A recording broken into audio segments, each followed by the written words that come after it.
হরে কৃষ্ণ। নমস্কার বন্ধুরা, তোমাদের সকলকে স্বাগত সনাতনী শ্রাবণী চ্যানেলে। জন্মাষ্টমী কবে পড়েছে সেই সব নিয়ে এখন আমি আলোচনা করব। পুরাণ অনুসারে ভাদ্র মাসের কৃষ্ণপক্ষের অষ্টমী তিথি জন্মগ্রহণ করেছিলেন শ্রীকৃষ্ণ। বিষ্ণুর অষ্টম অবতার কৃষ্ণ মধ্যরাতের রোহিণী নক্ষত্রে ধরাধামে আবির্ভূত হন। এই কারণে মধ্যরাত্রে জন্মাষ্টমী পুজো করা হয়ে থাকে। পঞ্জিকা অনুসারে ভাদ্র মাসের কৃষ্ণ অষ্টমী তিথি অর্থাৎ জন্মাষ্টমী পড়েছে 15ই আগস্ট রাত 11টা 49 মিনিট।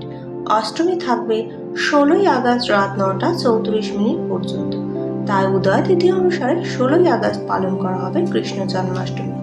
কৃষ্ণ জন্মাষ্টমী পুজোর শুভ সময় রাত 12টা 4 মিনিট থেকে 12টা 47 মিনিট পর্যন্ত, অর্থাৎ 43 মিনিট আমরা পুজো করার সময় পাবো।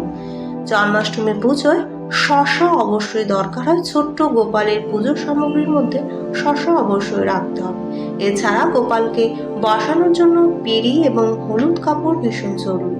এছাড়াও আপনারা সবাই জানেন প্রদীপ, ঘি, মধু, পোলতে, গঙ্গা জল, দুধ, দই, ধূপ, চাল, তুলসী পাতা, ফল, মিষ্টি, মিছরি এসব তো প্রয়োজন আছে।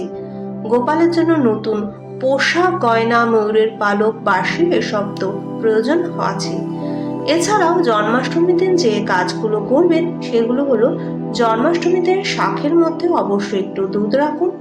এই দিন পারলে খাদ্যশস্য বিলি করতেও পারেন। ময়ূরের পালক এদিন অবশ্যই ঘরে রাখুন। ছোট্ট একটি রূপোর বাঁশি পুজোর ঘরে রাখুন। পুজো পাঠ শেষ হয়ে গেলে সেটি নিজের ব্যাগে রাখুন, তাতে আপনার আর্থিক সমৃদ্ধি বৃদ্ধি পাবে। এছাড়াও বাড়িতে পারলে গরু কিংবা বাছুরের কোনো শোপিস কিনে আনতে পারেন, তাতে ঈশ্বরের কৃপায় আপনাদের সংসারে সুখ সমৃদ্ধি আসতে পারে।